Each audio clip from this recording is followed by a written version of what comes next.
It's been 3 years since we tied the knot and became Mr. and Mrs. Dave and Molly Jacobs, and if you were to ask either of us about our marriage, you'd hear slightly different stories about the state of our union. Molly would say the sex was fantastic, the friendship and love between us was very strong, and she couldn't imagine a better husband. However, in her opinion, the main problem was the lack of money, and unfortunately, she did not see a path to ever having what she really wanted in life. You see, Molly grew up poor. So poor that her family could not even afford the occasional good meal out. So poor that all her clothes were either sewn by her mother or bought at a second-hand store. So poor that she couldn't afford a bicycle when she was young, or afford to go to the movies, participate in after-school clubs, or go out with friends on the weekends. In short, she constantly felt frustrated by her lack of money for personal expenses and was jealous of her classmates who always seemed to get everything they wanted. Molly swore that one day she would have all the good things in life and never have to want for anything. In her senior year of high school, she met me, stable old Dave. I had money, or at least my parents did. We lived in a nice area, we had nice cars, and I was always dressed casually but in quality clothes. But from everything Molly could see, and from my attitude, she could see that I simply didn't care about the money. I assured her that I had not noticed that she was wearing second-hand clothes. I swore to her that I saw in her the most beautiful and elegant girl in school. Looking back, I now realize that she wasn't sure that I would be the guy who could lift her out of poverty, but after a while it didn't seem to matter, as she fell in love with my personality, as strong and handsome she considered me, and what I did to her under the sheets. So despite her concerns about whether we could achieve wealth and one day live the upper-class life she desired, she fell in love with me and accepted my marriage proposal, which I made on one knee on the day of the end of our courses at the local college.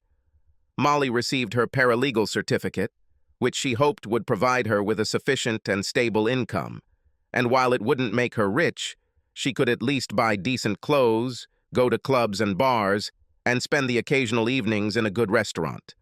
I decided that I would become a physical therapist, studying massage and occupational therapy exercises to help people suffering from muscle pain or recovering from surgery or injury. It would never make me rich, but I liked interacting with people. I liked this job and the feelings it made me feel, helping people get rid of pain and suffering. I also didn't want to work sitting at a desk all day. What could be more boring? I realized that this wouldn't make us rich, and I knew that Molly was very upset that she couldn't live the upper-class life in the suburbs. But I really liked our current life, loved our sex life, and the fact that we had so much fun together no matter what we did. I also knew something Molly didn't know.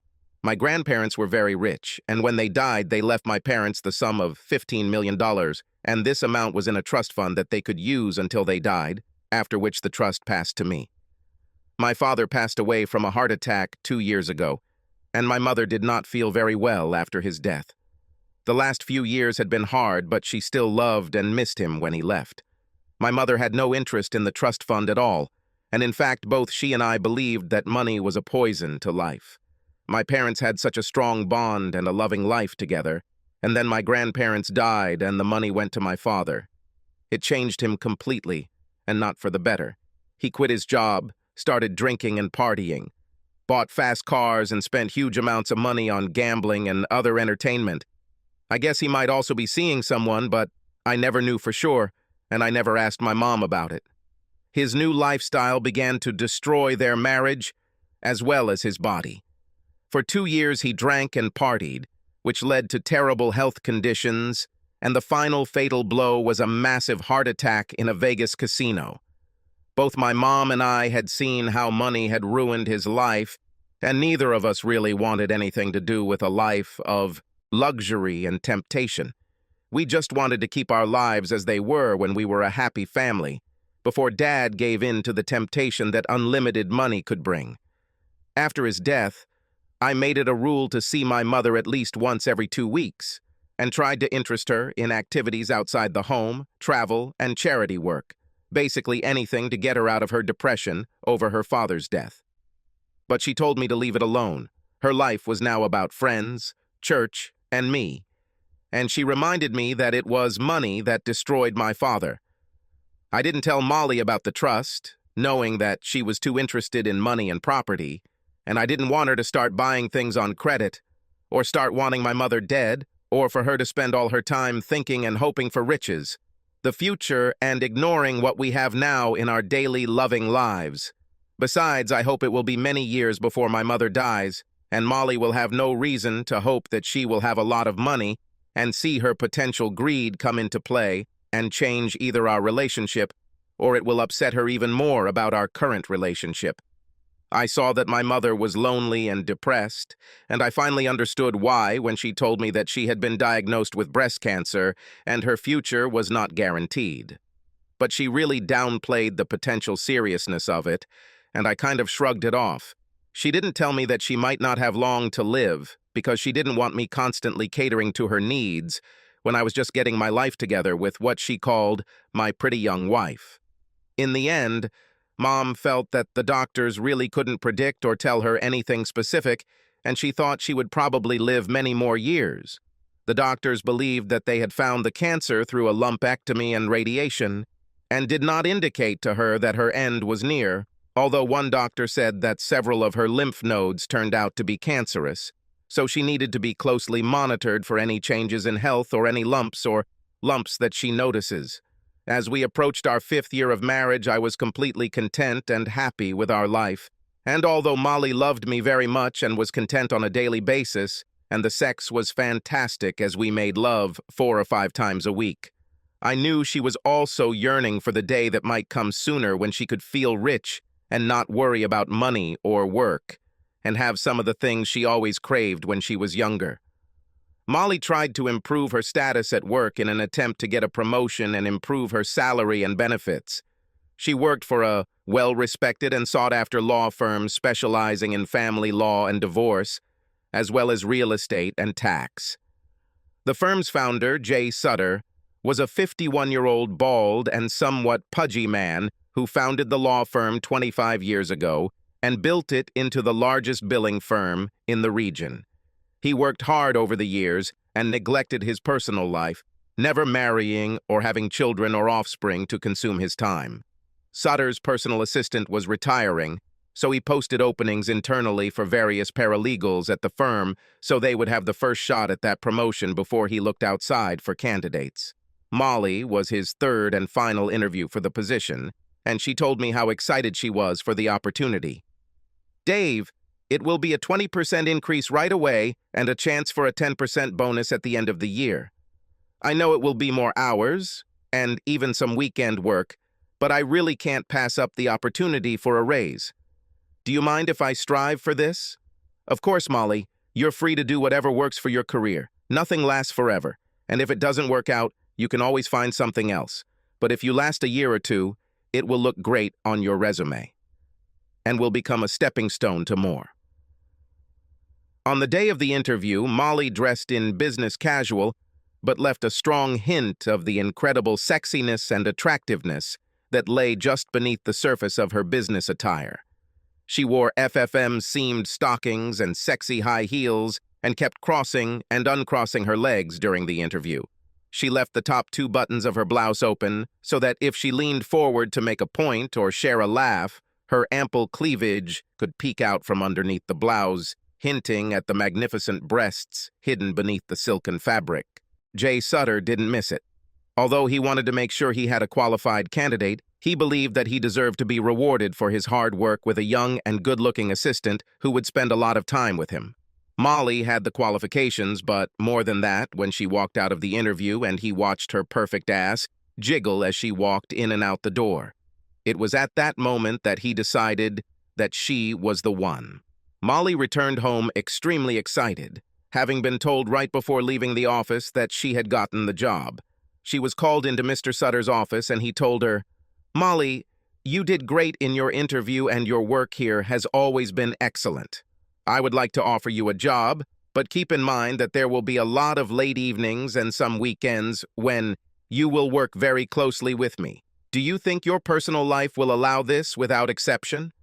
"Oh, yes, Mr. Sutter.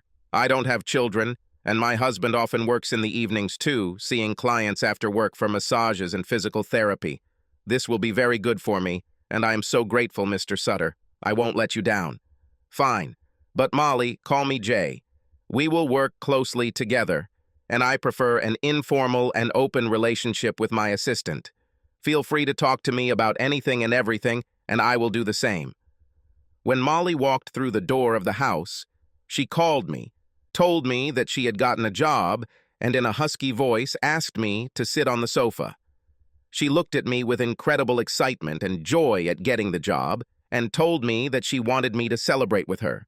To this end, she stood in front of me and slowly began to spin and dance a little, taking off her clothes, leaving in front of me only in stockings and high heels. I was fascinated, and I liked it when Molly got into this mood, so I wasn't going to argue. As the weeks went by and Molly became immersed in her work, she told me how incredibly smart and observant her boss Jay was. She told me how he dressed in the fanciest Brooks Brothers suits, how he wore one of 3 different Rolex watches every day, and how his shoes cost more than 10 of her outfits combined. She said he was funny, articulati, and treated her like she was the smartest and most capable personal assistant he had ever had. None of this bothered me because I was confident in our marriage and trusted my wife. Plus, she told me he was a balding and overweight 51-year-old man, so it didn't seem like much of a competition.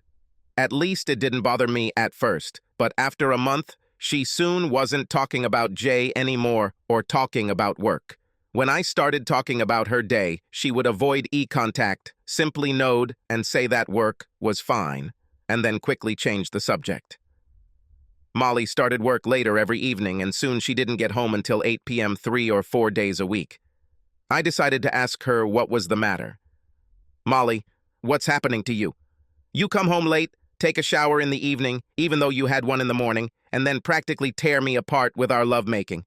You never want to talk about work, but yet you almost always work late and can't tell me what you're doing that's taking up so much of your time. If I didn't know how much you love me, I would think maybe you were having an affair. Davy, don't even say that. You know how much I love you, and I just can't get enough of you. I make sure to take a shower to wash off the sweat and dirt of the workday. I don't really have much to say about the work. I just dictate, type documents and notes, and issue invoices to my boss. He has so many meetings during the day that he is finally able to sit down and start working after most of the other employees have left him alone.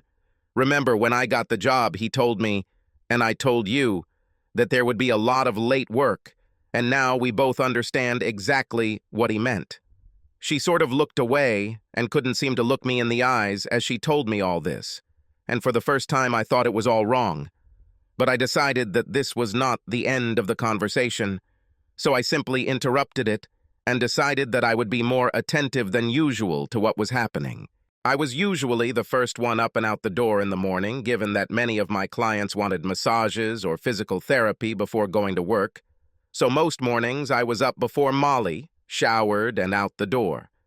It was the usual daily routine, but today I had nothing urgent to do, so I was drinking coffee and reading the newspaper when I heard the phone ringing upstairs. It wasn't Molly's usual ringtone, and it certainly wasn't mine. I quietly walked up to the top of the stairs and listened to her conversation as she picked up the phone and said, "Oh, hi, Jay. How's my wonderful boss today?" I couldn't hear the rest of the conversation, but I heard her laughing at what her boss told her. Then I heard her say, "Yes, Jay, I've missed you too, and I can hardly wait to find out what surprise you have in store for me when I get there. Now, honey, let me jump in the shower and get ready for work, and I'll see you soon." Did she say, darling? What the hell does this mean? Who calls their boss darling? And what a surprise her boss had in store for her. And what kind of ringtone did I hear? When I heard the shower turn on, I went upstairs and saw that her purse was lying on the bed, and inside I saw a brand new iPhone, the latest model. These items cost almost $100, and she definitely didn't buy it herself. Plus, it definitely wasn't connected to our Verizon contract, or I would have seen bills for it. I tried to unlock the phone to look at text messages or outgoing and incoming calls, but it was password protected, and none of the obvious passwords like birth date or anniversary date worked. As I was putting the phone back, I also noticed a small jewelry box in her purse, and when I looked inside, I almost fell over. There were 2 earrings with 1-carat diamonds from Cartier, and I could not even imagine how expensive they could be, but I knew for sure that Molly would never be able to afford them. Now I was really confused and starting to get angry. I quickly went downstairs and sat silently in the kitchen, waiting for Molly to get ready and come downstairs. She must have thought I was long gone, and when she came down the stairs, I got another huge surprise. She was dressed too sexy for work, with a low cut that allowed her cleavage and quite a bit of her breasts to be seen when she bent over. She also wore stockings with a seam at the back, and when she bent over slightly to wipe something off the toe of her 4-inch heels, I could see the black lace top of the stockings. She thought I had left, and when she turned around and saw me silently looking at her from the kitchen, she sighed. "Oh God, Davy, you scared me," she said, blushing and quickly trying to hide her legs behind the kitchen island. "What else are you doing here? I thought you already left for work." "It is obvious," I said, as I walked around the island, grabbed her hand, and spun her around in a circle. "Are you going to work, or going to the club looking for some stud?" I said this sarcastically. "How the hell can you think about going to work dressed like that? And by the way, where is this outfit from? Those are $500 shoes, and that dress and stockings are probably $1,000. I also want to know, what the hell is up with a new cell phone and 5,000 worth of rings in your bag? What the hell? Molly, are you stealing these things, or are you sleeping with someone?" Molly looked at me and started crying. She quickly turned and went into the living room. "Davy, please let me explain. This is not true at all. My love is only for you, no one else." "So you're telling me that you're sleeping with someone else, but you're not in love with them?" "Davy, no, I didn't say that. Don't put your words in my mouth. I can explain it." "I'm listening, but I'm warning you. If you lie to me, I'm leaving here." "Davy, it's not what you think. I didn't tell you because I knew it would make you angry and you'd think wrong. It's all work-related, bonuses from my boss. He gave me a phone and collected his office phone, so that he can contact me anytime he needs it, and that our calls remain confidential and password protected. The earrings were a gift for working so many hours and being so good at my job. He said he couldn't really change my salary or give me a cash bonus through the company, so he bought me earrings. He also bought me several outfits, and said he wanted me to look a certain way at work, and asked me to wear it." She looked at me with caution, seeing that I didn't really believe in it. "Oh, please, Davy, you have to believe me. It doesn't mean anything. I'm just trying to do a good job and stay in his good books so I can get a raise and move up in the company. Davy, you know you're the only man who I love. Jay Sutter can't compare in any way." I looked at her with pain, hurt, and tears in my eyes and said, "I think this is the first time you've actually lied to me, Molly. I believe you're sleeping with your boss and he's giving you gifts and luxuries. Things you could never afford as a way to get into your pants. I guess that's why you go straight to the shower after work. And since when do you call your boss honey and tell him you can hardly wait to see him?" Molly blushed and froze, but I interrupted her and said, "Molly, before you tell me any more lies, I heard your phone conversation this morning, so don't even try to lie about it. I'm leaving, and if I come back, you better be honest with me about what's going on." I turned and walked towards the door when Molly ran after me, screaming, "God, no, Davy. It's not what you think. Please come back and let me explain. Please, I only love you. Oh, God, no. Please let me show you." She ran up to me and knelt down, trying to pull down my zipper, saying, "You are my only darling, and I will show you how much I love you." I looked at her with disgust, pushed her hand away, and shouted, "Goodbye, Molly." And then he walked out the door. What the hell did she think this would solve? I didn't know where I was going, but I got in the car, and as I drove away, I saw Molly in the rearview mirror, screaming for me to come back, crying and screaming that she loved me. I couldn't handle her right now, and I was pretty sure she was lying to me. I needed time to think. Soon I found myself at my mother's house. She lived only 30 minutes away, and I kind of blamed myself for not visiting her more often. I called her every week but visited her maybe once a month. I justified it by saying that life is busy, absorbed in routine, work, home, affairs, wife. Yes, my wife. Thinking about this brought the Molly issue back to the forefront. I wasn't sure if she was cheating on me, but what kind of boss would hand out thousands of dollars on jewelry, clothes, and a phone if he didn't get something in return? And even if Molly hadn't slept with him yet, his actions were completely inappropriate for any boss-employee relationship. If it hasn't turned into sex yet, this was definitely his intention and how long it would take, especially given Molly's craving for the more expensive and better things in life. I put all these thoughts aside as I pulled up to my mom's house. The house was quiet when I walked in, so I called out, "Mom, are you there?" I walked into the living room and saw my mother lying on the sofa with a bucket on the floor next to her. She turned to me and I saw the pain in her eyes. She looked very pale and sick. She tried to rise to a sitting position, but it was hopeless. There were tears in her eyes as she laid back down on the pillow on the couch and took a shallow breath. "Oh, Davy, you surprised me. I didn't want you to see me like this." "Mom, what happened? Do you have the flu? Have you seen the doctor? What can I get you? Mom, talk to me. What's wrong?" "Davy, just relax. I'm fine. I'm a little embarrassed that I didn't tell you in your calls the last few weeks, but I'm going through chemo again. It's just the aftermath. I get chemo every Monday now, and that's how the days go Tuesday through Thursday.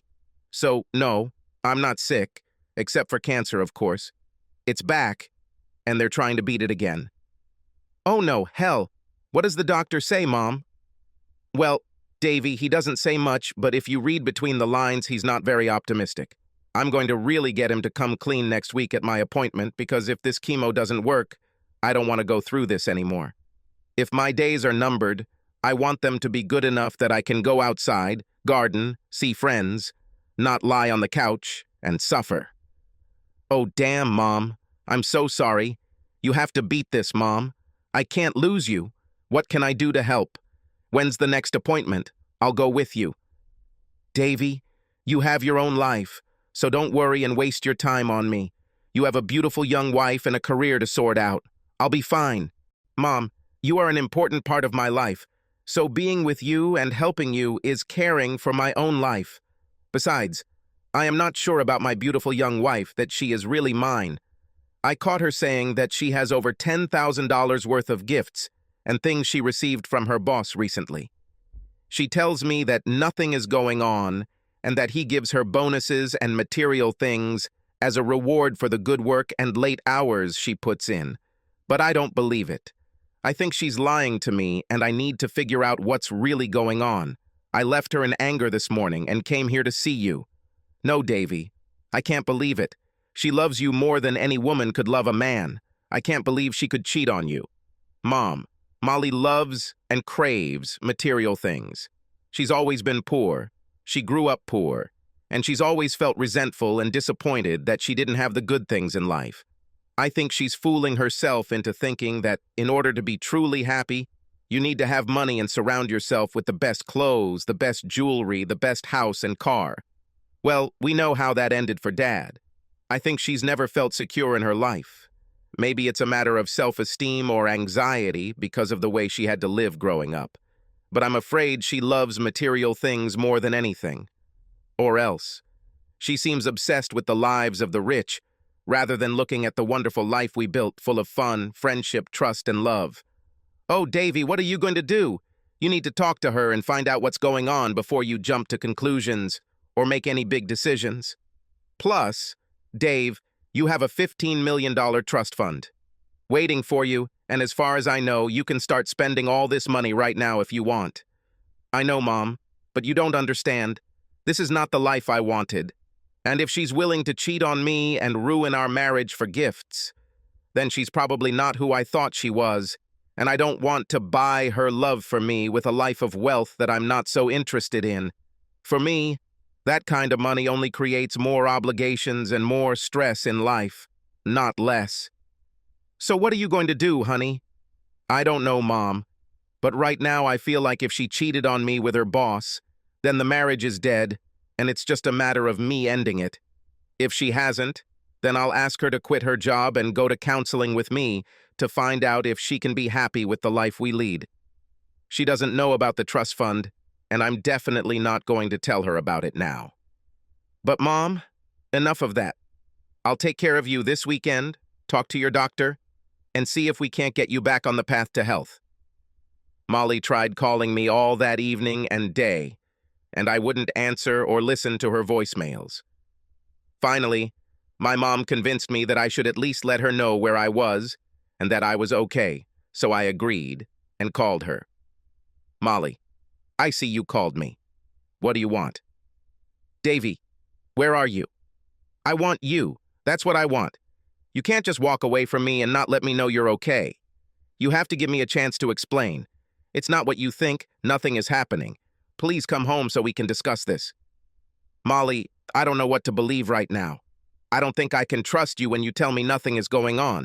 How can I think otherwise when Sutter gives you over $10,000 worth of gifts and he gets nothing in return? Dave, I love you. You need to trust me. I don't want anyone but you. They're just things, yes. I love them and I want them, but I want to be with you for the rest of my life. I want to have a family with you and grow old with you. But I also want us to be financially secure. So I really think this job will lead us to more. Please come home and talk to me. Molly, I can't understand how you don't see and understand how inappropriate it is for him to give and for you to accept such gifts. If you haven't done anything yet, soon he will expect it, and you will feel that's something I owe him. Davy, that's not true at all. Money means nothing to Jay. He has so much of it. He's just rewarding me for all the hours and hard work. Molly, I really don't know what to think, but I have this feeling in my chest that you're not telling me the whole truth, and it's burning me inside. No, Dave, don't even think like that. Please come back to me and I'll show you that you're the only one for me. Molly, you can't solve this with sex. Anyway, I need to tell you something. My mom's cancer is back and now I'm with her, and I'm going to spend the rest of the week and weekend here taking care of her, and plan to meet with her doctor on Friday to get an idea of the prognosis. So you won't see me until Monday night, and if I'm not back by dinner, I'll at least call you. Oh no, Dave. Oh, it's so unfair that the cancer is back. Do you want me to come and spend the weekend with you? I don't want you to be gone for so long, especially when we're having such difficulties. I can be there in an hour. No, Molly, that's not a good idea until you and I figure out where our relationship is going. Oh my God, Davy, don't even say that. Our relationship is going nowhere. I love you and you love me, and we are made for each other. Stop thinking like that. Nothing is happening. Please don't think like that. I couldn't stand losing you. Molly, I have to go, so I'll see you on Monday. And when we talk, Molly, be honest with me and we'll figure out where we're going. I hung up, feeling like she was saying all the right things, but also not saying anything that really answered the question of why he gives her gifts, why she accepts them, and whether she slept with him. I had this terrible nagging feeling that she had already broken our marriage vows, and she was just trying to figure out how to tell me without losing me. I spent the rest of Wednesday night and most of Thursday taking care of Mom, and she was feeling better by Friday when we went to her doctor.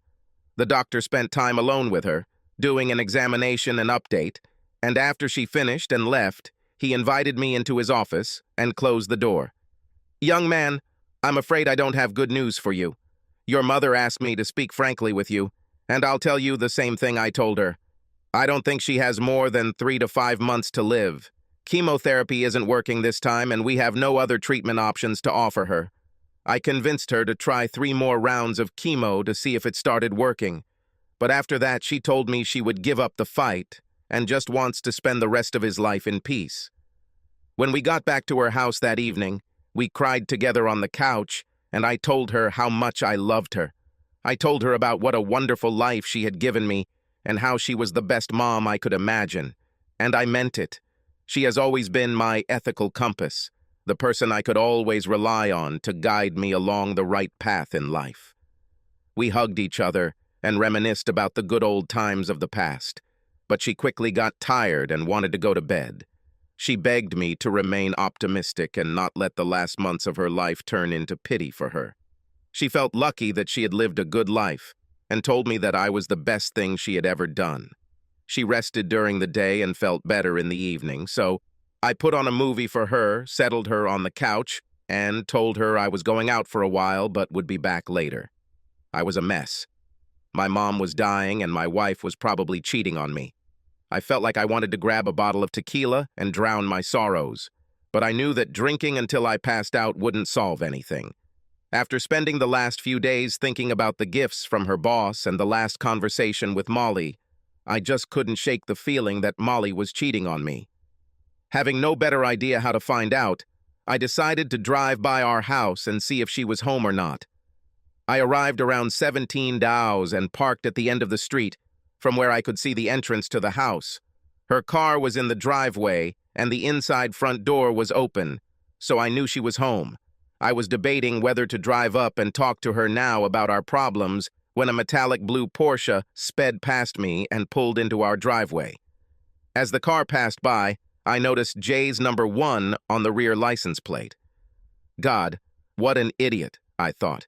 This idiot must have very little dignity and huge problems with self-esteem.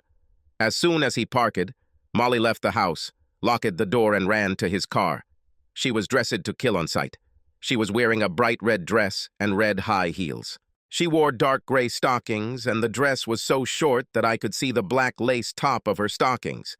The cutout at the front was so deep that half of her breasts were on display, and with the help of the tight bodice, they were ready to spill out. It definitely wasn't going to work. I crouched down as they passed me and was surprised that Molly didn't recognize my car, but apparently she was amazed that she was sitting in the passenger seat of a $100,000 sports car. I decided to follow them and see where they were going. It didn't take long before they were parked in front of Manny's, the best steakhouse in town. Sutter got out and walked around the car and opened Molly's door, and I could almost see the drool dripping from his mouth as he caught his eye on her breasts as he helped her out of the car. They walked, hugging, to the entrance of the restaurant and disappeared inside. I found a parking spot on the street and grabbed my hat and jacket, then walked up to the restaurant and slowly entered. I saw them in the corner box in the back, sitting together on one side with his hand on her hip as she studied the wine list. I had to stop myself from walking up and dumping a jug of water on their heads, but instead I turned and walked back to my car. I sat in the car for 2 hours, keeping myself busy reading various blogs and articles about divorce on my phone. Finally, I saw the valet drive the Porsche to the entrance, and they both got into the car. I hoped that was the end of their meeting, but my doubts grew as I followed them down the street. They didn't have to wait long, stopping at the Hilton, valet parking again, and Sutter walking around the car to open Molly's door. This time he gave her a long, lingering kiss while grabbing and squeezing her ass as he helped her out of the car. She pressed herself tightly against him, put her hand behind his head, and held him there while they kissed, and I could see their tongues intertwining with each other. This was enough for me to understand that this was the end of our marriage. There was no way to convince me they weren't having sex, and I didn't even need to see it to know it was happening. In fact, I didn't want to see it. I was angry, sad, confused, surprised, and many other emotions as I slowly walked back to my mom's house. I pulled into the driveway and sat there, wondering how to move forward. I knew divorce was the answer, but she worked for the best divorce law firm in the area, so I knew I was going to lose in any divorce. We didn't have much considering the house was small and had little equity. We had limited savings. I made more than she did, but not by much, so I assumed that child support, if any, would be low. But one glaring question was if she and her lawyers found out about the $15 million trust, which would certainly happen if, God forbid, my mom died before the divorce was finalized. I decided right now it's not a problem. It belonged entirely to my mother, and until she died, it would not be legally recognized as an asset of mine. But the doctor was not optimistic in my personal conversation with him that she had more than 3 months to live, and divorce usually takes at least 6 months, and even longer if the spouse is fighting and requires counseling, disputes the division of assets, and God knows what other absurd reasons can be invented. I was determined not to give a penny of this money to Molly, so I needed a plan. I could have disappeared, take the money and run, but I wasn't going to leave my mom, and I definitely didn't want to be in trouble before the court and go into hiding, hoping they wouldn't find me. I could have stayed in the marriage, ignored Molly, and started dating on the side, creating an open marriage. That's not my style, and it definitely wouldn't suit my mom's moral principles. I could have killed her and Jay Sutter, but I knew they weren't worth me ruining the rest of my life. And murder was not in my DNA. An idea for a plan began to form in my mind, and although I knew it was a long road, if I played my part correctly, perhaps I could make it work.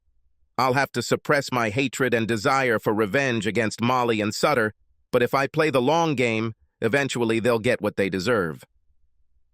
I got home Monday night, and as soon as I got out of the car, Molly opened the door and ran out to hug me. She tried to kiss me, but I pushed her away and said we needed to talk.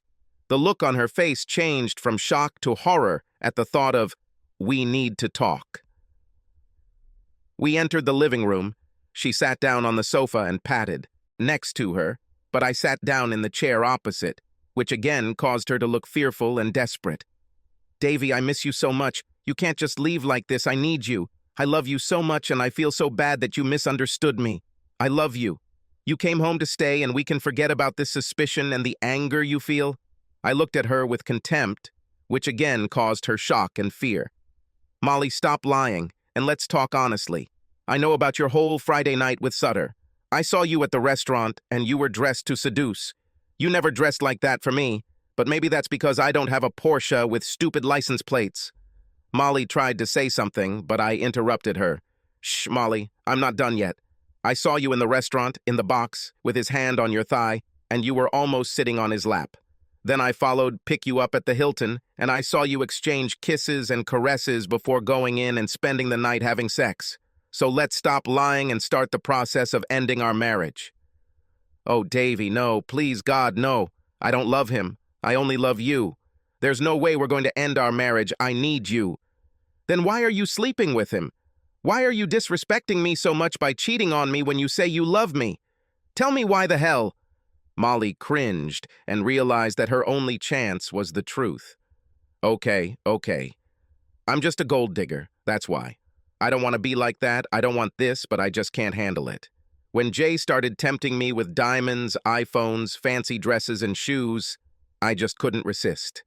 And all those fancy lunches and dinners in restaurants we could only dream of, and bills equal to a week's salary. Hell yeah.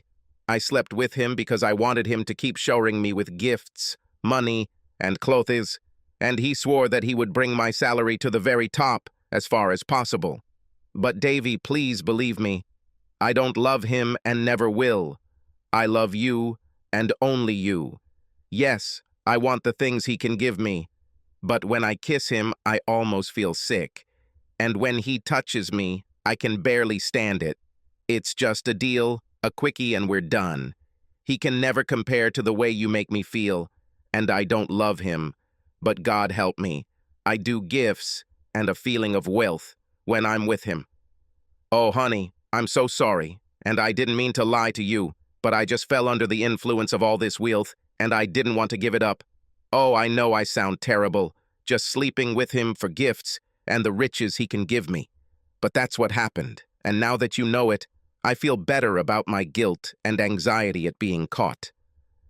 Well, Molly, you're definitely screwed, so now what do you think will happen? Are you ready to quit your job, go to counseling, and give up your greed to see if we have any chance of reconciliation? God, Davy, please don't ask for this. I don't want to lose you, but I don't want to give up the golden hen.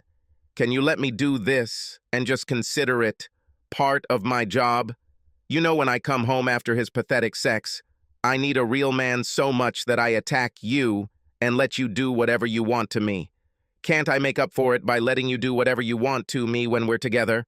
Oh God, I know it sounds pathetic, but if you could find the strength to allow me to do this, I will definitely compensate you. What nonsense, Molly. How can you ask me to do this? Do you want me to become a cuckold so you can enjoy the wealth and I get the secondary sensations? Davy, no, you don't get secondary sensations. When I sleep with him, it means nothing. I don't feel anything, and I don't feel love or excitement being with him. Those are purely material things he can give me, and love, and friendship, and a partner in my life will always only be you. So, Molly, are you proposing an open marriage?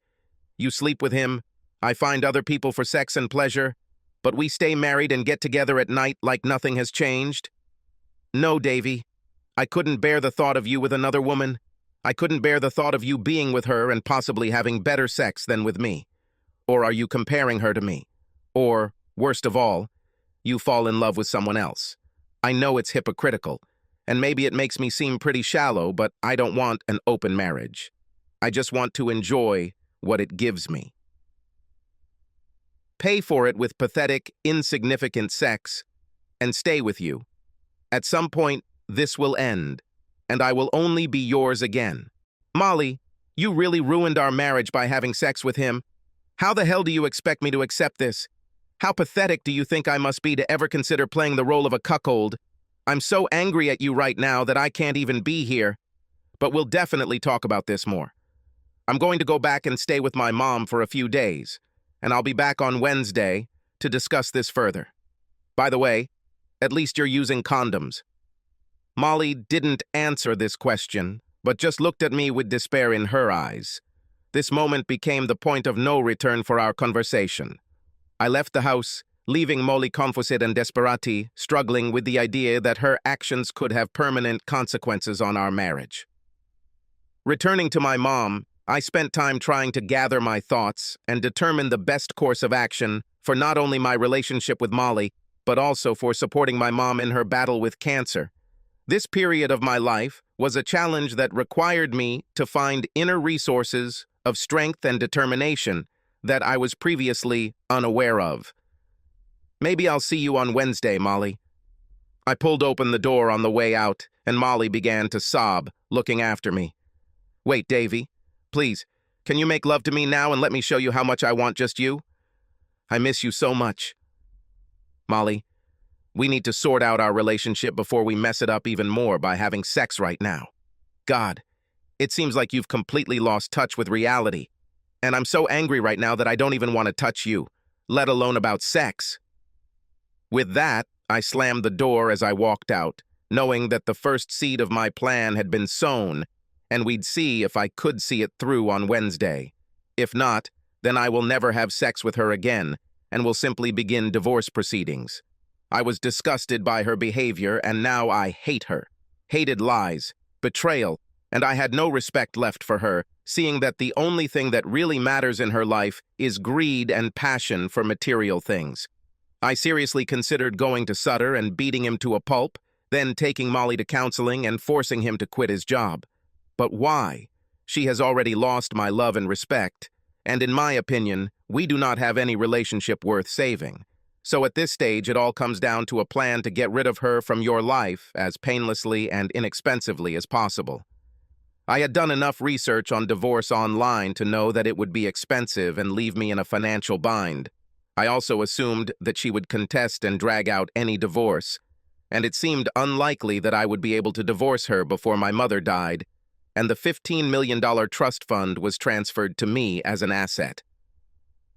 In my research, I have noticed that sometimes uncontested amicable divorces are sometimes resolved in 3 months, especially when the same attorney represents both parties and the division is agreed upon and amicable. This opportunity was key to my plan. I spent the next few days filling a few massage appointments to keep the cash flowing, but mostly spending time with and caring for my mom. We looked through my mom's photo albums, laughed at some memories, and cried at others. But we were together. And I remembered to tell her over and over again how much I loved and appreciated her, how she raised me, and how wonderful my formative years were. Years. Wednesday arrived faster than I thought, and I headed to my house to talk to Molly again. When I entered, she was wrapped in a robe, but I saw that she was wearing stockings and high heels. I thought she had just gotten home from work, so I asked if she was comfortable now, and she replied, "When I can be with you, it's always a convenient time for me, Dave. I really miss you, and I don't really care. I like the way our relationship is going. We need to fix this." Well, Molly, you tell me. How would you fix this? Davy, you'd come back here and make love to me 4 or 5 times a week like you used to. You'd treat me just like you did before you found out about Jay Sutter, and I'd treat you like my king. and would do anything to make you happy. Yes, Molly, but what about the real problem? What about you and Sutter? Oh, Davy, if you could just forget about this. Just let me have this part of my life. Enjoy all the riches we can't afford, and then I'll come home to you like I always do, and love you passionately, enjoy our laughter and conversations, and just be together as the soul partners we've been so far. Do you love me enough to just let me continue like this? Please, darling. I'll really do better. Internally, it repulsed me. Who is this woman, and what did she do to my wife? But, playing the long game, I said, Molly, please listen to me carefully and listen. That's how I see it. We're a little different. You want to enjoy all the riches, the gifts, the dinners, the clothes, all the fine material things in life, which you can get from Sutter. But for this, you have to sleep with him, and to do this while you and I are still married makes me a cuckold, and I will not be able to put up with it. So I cannot agree with what you want. That leaves only a few options. We could have an open marriage, and I could find lots of hot women to have sex with, but we could stay married and still spend time together, both in and out of bed. No, Davy, I can't agree to this. I just can't let you be with another woman. Okay, then that leaves a divorce. Oh, God, no, Dave, I will never divorce you. I will never let you go. Please, honey, don't even mention it. Well, Molly, if we file for divorce on grounds of infidelity and fight, we'll lose all our savings. We'll spend thousands on lawyers. At least I will. Maybe you can use Sutter. I'll be penniless, without a home. And you and I will no doubt ruin whatever relationship we have left by dragging each other through the mud of a messy, high-conflict divorce. Then please, Davy, don't even start. This is not a good plan. You need to be in my life. Well, Molly, then please listen to me. You want the things in life that Sutter can give you. I assume Sutter has been telling you about leaving me and marrying him? At these words, Molly looked away and whispered, Yes, dear, but I would never. Just hear me out. I'm guessing you were at his house and probably had sex with him a few times, right? Molly looked down again and sobbed a little, saying, Yes, honey. Please forgive me. I'm so sorry. Molly, listen. I'm guessing his house is amazing. If you married him, imagine the wealth you'd have. Basically, everything you'd want. Awesome house, remodeled to your liking, incredible car, vacations, at beach resorts and big cities that you can only dream of. Staying in the best resorts and hotels, wearing the best clothes, the best jewelry, dining at the most exclusive restaurants, and partying at the most expensive and exclusive clubs. That sounds exactly like life. Oh, what you dreamed of and what you want, and you could have it all. But Davy, I will never leave you. I need you. I told you, he pleases me with gifts, but our love life is pathetic, and we don't really have a connection like you and I. I can't give up on you. I shuddered inside, wondering how Molly could not understand that I now felt no connection to her. Just contempt for how she could give up what we had for a few measly dollars and trinkets. It made me realize how we were never really right for each other and what a mistake it would be to spend any more time on this marriage. Molly, I said, using the most convincing salesman voice I could muster, you don't have to go without me, and I don't have to go without you. You and I could have a secret affair, we could date and share our love and company. I would cuckold him just like he is doing to me now, since he thought it was okay to have an affair with my wife. I think it is only fair that you and I have a long-term affair that he should not know about. You'll get the best of both worlds. You can spend time with me, and we can have exciting and wild sex, and you can get all the riches you want from it. I saw her contemplating it, and it made me lose even more respect for her, if that was even possible at this point. But how can I leave to see you and be with you? I work for him and will spend all my time with him at night. Now that I think about it, it sounds pretty terrible. No, Davy, I can't do this. Molly, after you get married, tell him you don't want to work for him anymore. Tell him you're an equal partner in the marriage now and don't want to ruin it with a work relationship. Tell him you're going to stay home, maybe go study, work on yourself. Then all I have to do is book all my clients for the evening, and you and I will have every weekday to have fun and spend time together all day. That's how you can have two things: what you want, his material possessions and life of luxury, and me as your best friend and lover when you need it. I saw the wheels turning and knew that I had planted a seed that I hoped would grow. Now I needed to lay out the details. Of course, Molly, the only way this will work is if you and I have an amicable, no-fault divorce where we just split the money we saved. I'll keep the house so I can have a place to live and a place for you to come and make love to me, and we'll save all our money by letting Sutter be the lawyer for both of us. But he's kind of a shark, so you'll have to convince him to just let us approve a friendly divorce real quick and quietly without trying to find every penny we have and get as much as possible for you. It will be really important that we can get a divorce quickly because in the process, he will expect us to live separately and you will still work for him and we won't really be able to start our romance until you are married and you won't work anymore. But I think Sutter, with his connections to the judges, could do all this in 3 months or less. Davy, I don't know. I don't really want to get a divorce, although I do want his lifestyle. But God, I really don't want him. I'm not sure I can handle living with him and being his wife. Can't you just let me have him on the side and keep things the way they are for now? He means nothing to me, and it will never take anything away from us. I'm sorry, Molly, but we've been through this before. You don't want an open relationship, which is the only way to stay married. I refuse to be a cuckold and let him sleep with my wife while I stay at home. What's left is divorce, and we can do it the hard way, where we fight each other, lose everything we have, become bitter enemies, and never see each other again. Or we can do it the way I just laid out, where you and I are still together through an exciting and secret long-term romance, and you live the life of luxury you want, at Sutter's expense. I could see that Molly was struggling and needed time to process it all.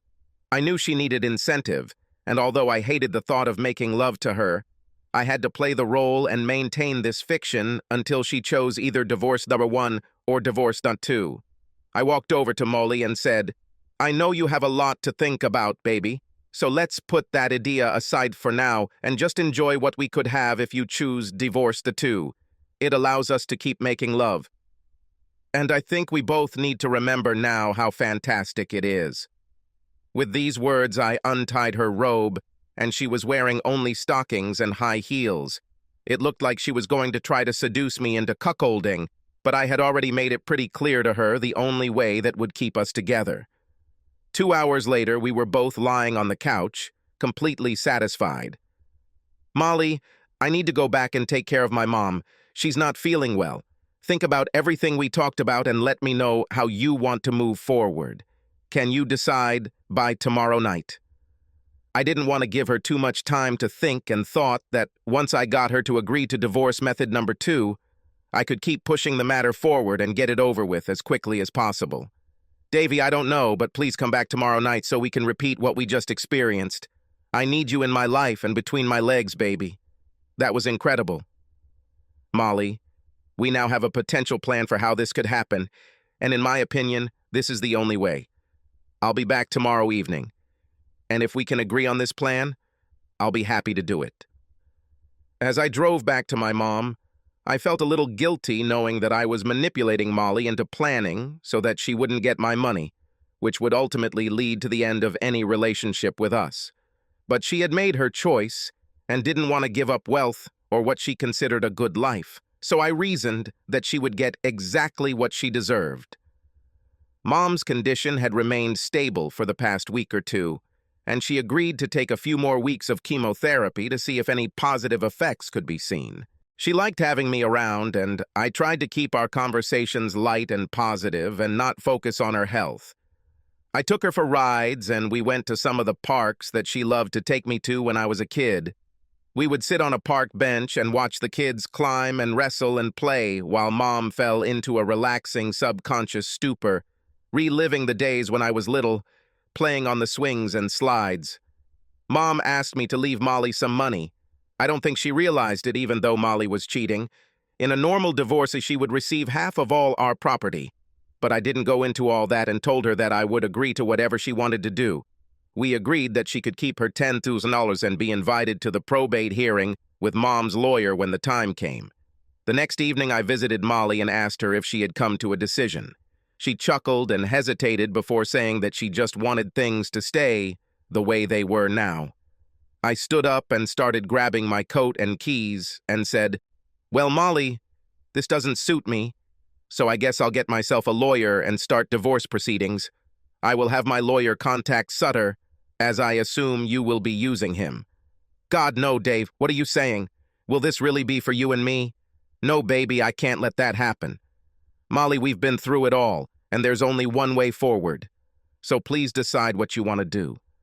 "Okay, damn it, Dave. If this is the only way to keep you and enjoy what Sutter gives me, then I think this would be scammed up too.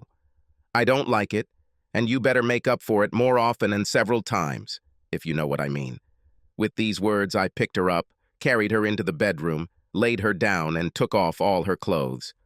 "Oh my God, Davy. That was incredible. It might have been the best sex you and I have ever had. Can you spend the night?" "Yes, Molly. I will spend the night with you, and tomorrow morning we can make sweet love again." We were both relaxed and hugging when I said, "Molly, I've been thinking about how to get Sutter to represent us both and get a quick, amicable divorce. I was also thinking about how you approached the idea of leaving me. I thought maybe we needed to sell him something, setting you up and him helping us make it. What's on your mind, Dave?" "I need to somehow get a video of you two together so I can use it to convince him to represent us both. I could set up a hidden camera here in our bedroom, and you could lure him here for a quickie when he will come get you on a date. Then a few days later, you will tell him that I know everything about you two. You will tell him that I suspected and installed a camera in the bedroom. Tell him that I suggested that you quit and we went to counseling, but you said no. You choose him. After that, I could approach him with the video and convince him that I would make it public if he doesn't help us get a quick and free divorce. Oh no, Davy, I don't want you to see him with me. Won't it break your heart?" "Molly, yes, it will be difficult. But I am trying to save our relationship with the plan of becoming your lover after you marry him. And I think this will help us achieve this. I will buy a camera and install it in our bedroom. And all you have to do is lure him here, give him fast sex, and then I can use that to forcefully ask him to represent both of us and quickly approve a no-fault divorce." We ended our conversation with another steamy sex session, and although I still felt some guilt over the manipulations I had used against Molly, I decided that she was the one who had ruined my love, our marriage, and she needed to learn a lesson, life that deserves. It was really difficult for me to be intimate with her at this stage, knowing that she was also sleeping with Sutter, but I dealt with it by having purely wild, animalistic sex with her. There were no more love affairs. There were no more eye contacts or declarations of love. There was no more tender, slow, long, and sensual sex. It was strictly a race to have fun and move on. I continued to return to my mom's house almost every evening, hoping to comfort and spend time with her, but it was definitely a level of avoidance of spending more time with Molly than necessary. She didn't talk to me about Sutter or her work anymore, and I felt that she was ashamed of her affair and her position, but not so much as to give up the wealth that she valued so highly. By the following Friday, I set up a camera in our master bedroom and laid out a plan for Molly. She should have told Sutter that I was working late and would be spending the weekend with my mom, and that Sutter should pick her up on Friday night for a nice evening of dinner and dancing. I asked her to dress her best, with a short skirt, seamed stockings, and a blouse that would show a lot of cleavage. I was parked at the end of the street when this smug guy in his Porsche with stupid personalized license plates drove by and pulled into the driveway. Molly brought him into the house, and they were inside for about 40 minutes before they came back out, so I was pretty sure they did it. As they drove off into the night in his car, I went into the house and removed the memory cards from the camera, downloaded the contents onto my computer, erased the contents, and put the camera away. As I reviewed and edited the footage, I saw why Molly was so wild after it. Well, that's what she signed up for, and it was now clear to me that it was all about the gold. I definitely didn't give their marriage much chance of success and wasn't sure whether Sutter would protect himself with a prenuptial agreement or not. To be honest, I didn't care. Knowing Molly's sexual appetite, she couldn't stand him as her only sexual partner for long. Of course, she was counting on me. The next morning, I went to Molly and told her it was time to put the plan into action. Molly, you need to call him, tell him that I suspected and installed sound and video in our room and caught you having sex in our master bedroom. Then tell him that I asked you to go to counseling. But in your opinion, the marriage is over because you love him and want to be with him. Just leave it like that, and then I'll take over. Oh, Davy, I just don't know about all this. Can't we just forget about this whole divorce plan and keep doing what we've been doing? You know I'll give you so much pleasure every night and we can still meet and spend time together. So, I will receive a few gifts from Sutter. I just consider it a bonus for the work I do for him. Molly, you get these things because you sleep with him, and there is no way I can let this arrogant, rich asshole cuckold me and sleep with my wife. We've been through this over and over again, and this is the only way, unless you want me to leave and disappear from your life forever. No, no, no. I definitely don't want this. I just wish you would let me have it all. If you really loved me, you'd just let it go on until I got tired of it. Molly, I could tell that if you really loved me, you would never have done this. It's too late for all this talk. Do you want to continue, or are we breaking up here? God, Davy, you're so stubborn. I don't like it. But if this is the only way left for us, then I guess I should do it. I'll talk to Jay today about getting a divorce and him and me being a couple, just like you said. I called Molly later that evening from my mom's house to ask how it went. Dave, he just panicked. He was so afraid that you would come after him. He is also absolutely terrified of the idea of this video going public. It would ruin his reputation and affect his practice if people found out that he seduced his personal assistant and destroyed his marriage in the process. Yeah, Molly, and imagine if I went to the American Bar Association. I mean, maybe he'd lose his license to practice, at least for a while. Oh God, don't do this. Then the riches will stop coming. I thought to myself that it was typical that her first concern was money. But I didn't say that. Instead, I told her, Molly, I'm going to contact him and get things straightened out about the divorce. I think to sell this whole thing, you should tell him that I've moved in with my mom while all this is going on. Won't work out. Plus, she's now off chemo and getting weaker and weaker, and I really need to spend as much time with her as possible. I'll see you when I can, probably not until the weekend. I arranged a meeting with Sutter as a potential client under a false name and warned Molly not to be in the office at 4:30 p.m. on the day I planned to meet him. She agreed, and someone else let me into his office and announced to him that Mr. Jones had come to see him. He stood up smiling, and I had to do my best not to break his front teeth or hit him in the groin. It would have been fun to just barge in on him, and I couldn't imagine an easier target to beat up, but I had to stick to the plan. I ignored his hand as he held it out for a handshake and said, Mr. Sutter, thank you for meeting me. First of all, my real name is Dave Jacobs, and my wife is Molly Jacobs, your personal assistant who you slept with. I put a lot of anger and threat into my initial words, and he looked startled and then scared. He quickly retreated behind his desk. Now, Mr. Jacobs, don't even think about getting physical or you'll end up in jail and it'll cost you a lot of time and money to get out. Look, I'm sorry about what happened. I didn't mean to fall in love with Molly and have her fall in love with me. But it happened, and we just couldn't keep ourselves away from each other once we realized that we were true soul partners. You probably don't want to hear this. And I know you'd like to punch me in the face right now, but again, that would be a big mistake. Why the hell are you here? Sutter, you know that Molly chose you over me and refused to work on our marriage. So, I guess you win. However, I'm not going to just fall on my sword unless you help me. With that, I handed him the USB drive and said, you can watch this on your own time, but it basically shows you and Molly having sex in my house and in my master bedroom. Sutter, there are two ways we can move forward. The worst-case scenario is if I fight Molly over the divorce, I get a lawyer and she hires you or someone on your staff, and it becomes a protracted fight. I will send this video to newspapers, social networking sites, the Bar Association, your parents and friends, in short, anyone I can think of, in an attempt to destroy you. Now, Jacobs, wait. This will hurt Molly too. Do you really want to do this to the woman you love? Besides, how will you feel knowing that everyone knows that your wife cheated on you? There must be another idea in your head, so let's get to it. Yes, Sutter, I have. I know I lost Molly to you. So, I basically want to end this marriage quickly and move on. But I don't want to lose everything in the process. And I want Molly to be okay when all this is over.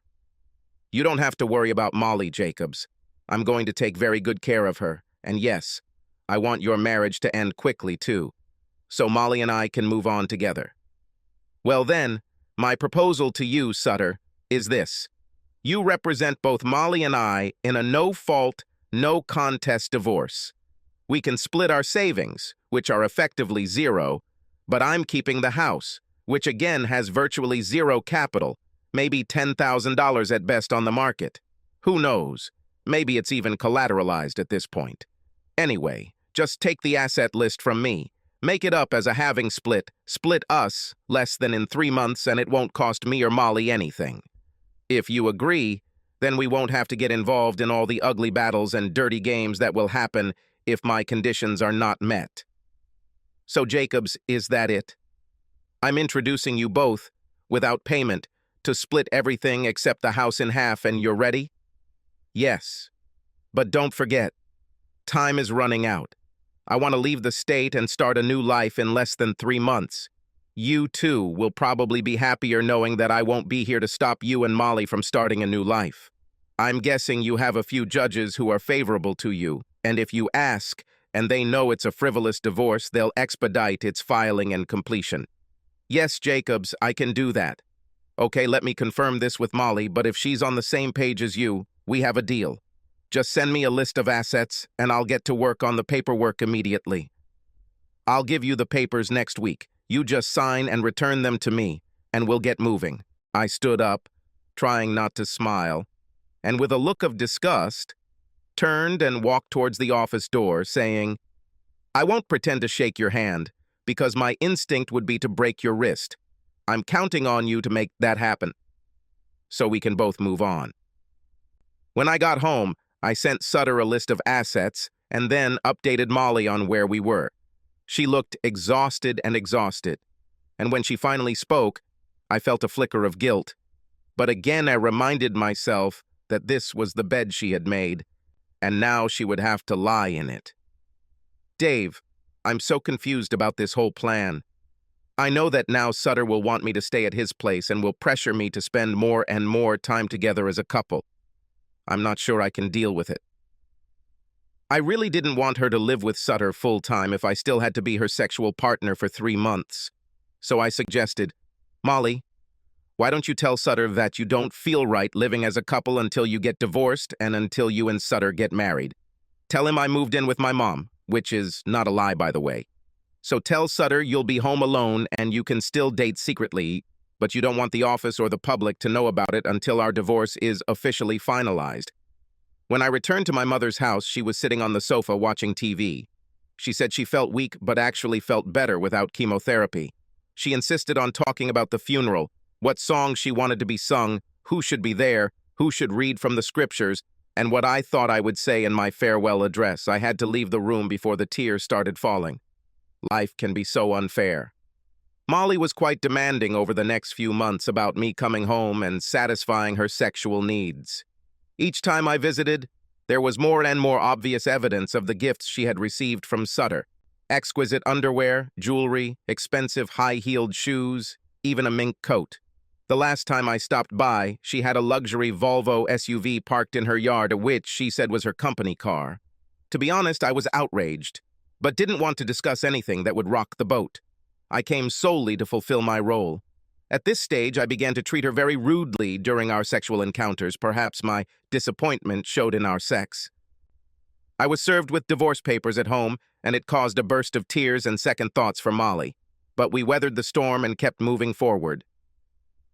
The months ticked by slowly, and for me, the only real emotion left was depression and pain due to my mother's deteriorating health. I was so tired of Molly that I spent as little time as possible in our house, telling her that I needed to spend every day with my mom. Finally, the day came when Sutter sent me an email with the divorce document attached. He informed me that everything was final. We are officially divorced and I need to move on and stay away from Molly. He told Molly the same thing, and she left the office that day, feigning illness, and rushed home to make love to me. But I left. She called, and I didn't pick up. I was ready, and now all that was left was to somehow let her know that the relationship was over. I made an appointment with her for Saturday morning, but it was the beginning of the worst day of my life. My mom passed out at the kitchen table this morning, and I couldn't wake her up. I called an ambulance, and the ambulance took her away, and I followed them to the hospital. I texted Molly about what had happened and canceled our morning date, telling her I'd contact her later. Mom died that night in the hospital. She never regained consciousness and quietly left her body in the middle of the night. I held her hand as she took her last breath. I returned to my mother's house and cried in my sleep, and the next day I forced myself to organize all the funeral details that my mother had so insistently talked about.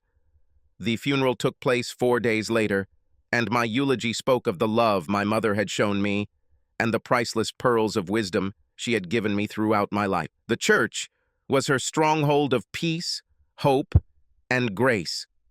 And I told the pastor that in the near future the church would receive a very large donation at the behest of my mother. I texted Molly about my mom's funeral and asked her not to come. I continued to ignore her calls, but I knew I was only postponing the inevitable confrontation. Finally, I had the perfect opportunity to wrap things up when my mom's lawyer called me to set up an appointment to have the will read and executed.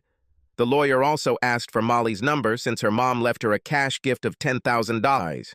I called Molly and told her about my mom's passing and the funeral. Molly said that she was now engaged and that after Mom died, she wanted to hug and comfort me and show me her support. She also said it was time to start our romancing and start dating regularly, so she could get comfort and love from me on the side, while she received material things from Sutter. I told her about the reading of the will and asked her to come to the lawyer's office the next day at 10 in the morning so that we could hear and carry out my mother's will. She agreed, but was confused as to why she needed to be there. I told her that my mother left her a gift, and the administrator of the estate wanted to carry out my mother's wishes. An estate administrator? I thought your mom only had a house and a little social security, so it probably wouldn't be much, but what a wonderful blessing she would have to think of me. I wasn't a very good daughter-in-law, and especially avoided her after I cheated on you with Sutter. I feel guilty about that and everything else, but now we can put it all behind us and start our love life over again. See you tomorrow at 10, Molly, I said, ending the conversation abruptly. My pain, anger, and disgust were rising to the surface, but I knew that I was now reaching the end and would soon begin my new life. At the will reading, Molly and I were ushered into a rather luxurious conference room at the law firm of Jenkins and Mallory. We sat on opposite sides of the large conference table as Jenkins Sr. opened the will and began. He looked at Molly and said, "Molly Jacobs, your former mother-in-law has left you the sum of $10,000, which will be paid to you today with no other conditions. She asked me to pass on one piece of wisdom to you, and that is that a good life. It's not really about money, so take a close look at what you have that is truly important, and don't be fooled by items that are just fleeting beauty." Molly cringed at the thinly disguised rebuke from her late mother-in-law through her lawyer, but she controlled herself. With that, Jenkins handed her the check, asked her to use the money wisely, and then turned to me. "David Jacobs, your mother left the following instructions for the remainder of her estate. A house valued at $500,000 and without a mortgage is being given to you to do with as you please. The sum of $1 million has been donated to the Church of Christ at their discretion. The amount of $4 million was donated to the American Breast Cancer Society to help research and eliminate breast cancer. And the sum of $9.5 million, the remainder of her estate, is being transferred to you, her sole heir, and will be transferred this week to any account you specify. I am so sorry for your loss." With these words, he stood up and left the room, leaving Molly and me alone. When I looked at Molly, her jaw was loose and she was breathing heavily. I think she was in shock, and finally, when it dawned on her what was happening, she looked at me with an angry, hurt, and puzzled look. What the hell, Dave? Was your mom rich? You were supposed to know your mom was rich? Really? Oh yes, Molly. I knew that after my grandparents died 10 years ago, I would end up getting a big trust fund from them. My mom barely touched that money for herself. Dave, this is great. Now we're rich and I can ditch this boring, disgusting Sutter and we can get back together. Molly, how can you be so ignorant? You and I are done. The first time you broke our marriage vows and slept with Sutter for some jewelry and dresses and fancy dinners, you died to me. You are nothing more than a gold digger, and frankly, your behavior disgusts me. I arranged a quick divorce so that your greedy hands could not reach the money that I was supposed to inherit, and I knew from the first time I saw you and Sutters together, you and I were done, and it was only a matter of time before I could kick you out of my life. Molly recoiled from my outburst of anger and pain as tears welled up in her eyes, and I looked at her in disgust. I kept yelling at her, now on the rise, fueled by my pent-up anger over her cheating, my mom's death, and how cruel life can be. You sold the love I had for you cheaply to a rich, desperate, lonely guy who you don't even respect or love.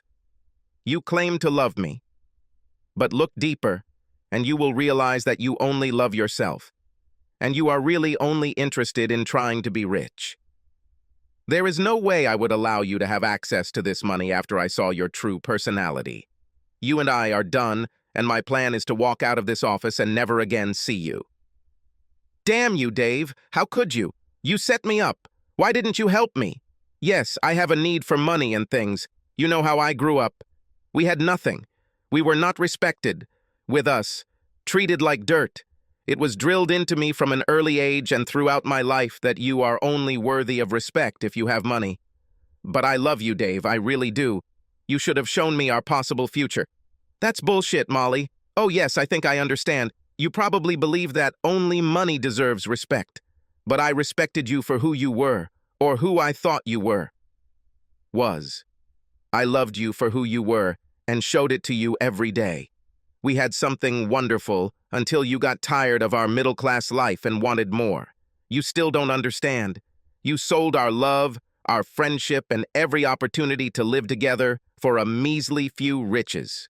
When you get married and live with Sutter, having all the things you want, but realize that you have no spark or happiness in your life, maybe then you will see that material possessions are the most insignificant things in life.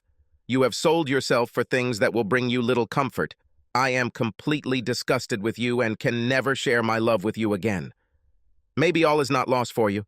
Quit, Sutter, quit your job, go out on your own, and try to find something that makes you happy.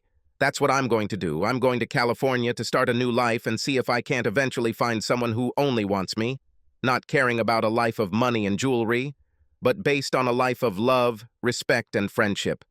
I wish you luck and will try to remember you as the beautiful young wife I loved before your greed destroyed us. Molly cowered in her chair, listening to me with a shocked and pained expression on her face, and then burst into tears and lowered her head onto the table, sobbing. Oh God, what have I done? I felt terrible, but it was over, and I needed to leave before I said more, so I stood up and in a quiet voice told her, I'm sorry, Molly, but there is no way forward between us. Good luck and goodbye. I turned and practically ran out of the room and went down to my car. I drove back to my mom's house and did the last step of my plan. I sent the video of Sutter having sex with Molly to the American Bar Association with a cover letter explaining what he did. I then sent the same letter and video to several of his employees I had contacted about the divorce and to the National Enquirer, asking them to investigate a story about a divorce lawyer who ruined a marriage by seducing his personal assistant, then processed a quick self-service divorce without payment, to get rid of her husband so he can marry her. Yes, I lied to Sutter about our deal. I decided that the hell he had seduced my wife with money and power. He deserved some retribution for his actions. I was sad that this would probably also destroy Molly even more, perhaps even end her chances of marrying Sutter. But I had been deceived by both, and my pain required some retribution before I could move on. I hope this was the last time I had to think about Jay Sutter. Dave Jacobs sold both houses, packed up a few things that were important to him, and moved west to San Diego to start a new life. He opened his own massage and physiotherapy office, along with a Pilates and yoga studio, equipped with the latest innovations in the treatment of physical ailments and rehabilitation. About 2 years after he settled down, he began dating a contract Pilates teacher who had the body of a goddess and the personality of a saint. Their relationship blossomed into complete love and devotion, and they decided to get married and share their love forever. Over the next few years, they had a boy and a girl and spent as much time as possible together as a family, enjoying the simple pleasures of life, surfing, biking, hiking, camping, and expressing love and respect for each other. Dave never knew how fantastic true love could be until he had a family to care for. Jay Sutter did not lose his license, but he did lose several employees and a lot of respect and friendship among his colleagues and other contacts. He became something of a joke. The National Enquirer did write a story about him, and he went through a lot of embarrassment and discomfort for several months until it subsided. But the story kept popping up when someone searched for information about him or his firm on the internet. His law practice and his bookings suffered greatly due to the fallout, and his firm was no longer among the top 25 firms in the region 2 years afterward. Molly and Sutter got married, but Jay was smart enough to get Molly to sign a prenuptial agreement before the wedding, which stated that if either party engaged in infidelity, the marriage would be dissolved, and each would be left with whatever assets they brought into the marriage. Molly was forced to quit because none of the employees at the firm respected her. She became a housewife. The only thing more boring than her days were the nights when she had to submit by having sex with Sutter. Oh, she really spoiled herself with clothes, jewelry, trips, cars, fancy dinners, but none of this actually made her happier. Life with Sutter became a test of endurance, and she didn't last long. 12 months after their wedding, Sutter returned home in the middle of the workday to find her in their bed with one of his firm's junior lawyers. He immediately kicked her out and fired the lawyer on the spot. Divorce followed quickly, and the last time anyone heard from her, she had moved east and was trying to start a new life. In her new life, she had enough money after paying living expenses to go out to dinner or have a bachelorette party every now and then, but she found herself feeling more joy in this life than she ever came close to with Sutter. She still missed and loved Dave, but she finally realized the disaster she had brought upon her life by losing the only person she considered her soulmate for the short-term possession of a few pieces of jewelry and nice clothes. Perhaps she truly began to understand that the good life is not just about money. Subscribe to our channel so that your second chaff doesn't cheat on you, and go ahead and listen to the next story, because this story is nothing compared to the next one. If you're under 18, don't even think about listening to the next one. Listening to the next one. Listening to the next one. Listening to the next one. Listening to the next one. Listening to the next one. Listening to the next one. Listening to the next one. Listening to the next one.